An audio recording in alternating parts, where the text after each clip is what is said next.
તમારી અમાનત હતી તે પહોંચાડવાની જવાબદારી પૂરી કરી।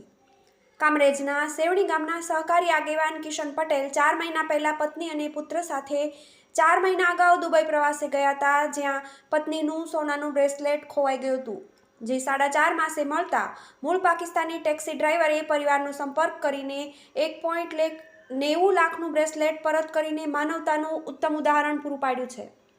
સેવણી ગામનું પટેલ પરિવાર મે 2024માં દુબઈના પ્રવાસે ગયા હતા। ત્યાં પહોંચી દુબઈની ફાયદા ટ્રાવેલ એન્ડ ટુરિઝમ નામની કંપનીમાં નોકરી કરતો અને મૂળ પાકિસ્તાનના પેશાવરનો ઇમરાન અકીલ દુબઈમાં ટેક્સી ડ્રાઈવર હતો।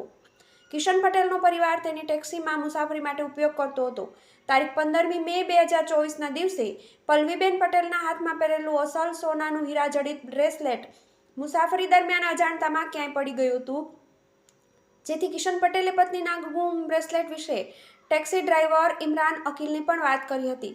જોકે પ્રવાસને દિવસ પૂરા થતાં પટેલ પરિવાર પરત વતન ફરતી વખતે કિશન પટેલ અને તેમના વચ્ચે મોબાઈલ નંબર આપલે કર્યો હતો, જેથી બંને મેસેજ મારફતે વાતચીત થતી હતી। ટેક્સી ડ્રાઈવર પણ વતન પાકિસ્તાન ગયો હોય રજા પૂરી કરી દુબઈ પરત ફર્યો હતો। ઘણા લાંબા સમયથી ઉપયોગ નહીં કરેલી ટેક્સીની સફાઈ કરતા ગુમ થયેલ બ્રેસલેટ ટેક્સીમાંથી મળી આવ્યું હતું, જેથી ઇમરાન અકીલે બ્રેસલેટનો ફોટો પાડીને કિશનભાઈને મોકલી ખુશીના સમાચાર આપ્યા હતા। જોગાનુજોગ કિશન પટેલ, જે સહકારી સંસ્થાના પ્રમુખ છે, તેના મેનેજર કમલેશ ચૌહાણ હાલ દુબઈના પ્રવાસે ગયા હતા, જેથી જે હોટલમાં રોકાયા હતા ત્યાં જઈ ઇમરાન અકીલ મેનેજરને મળી ₹1.90 લાખની કિંમતવાળું હીરાજડિત બ્રેસલેટ હાથોહાથ પરત કરી માનવતા મહેકાવી હતી। TV18 news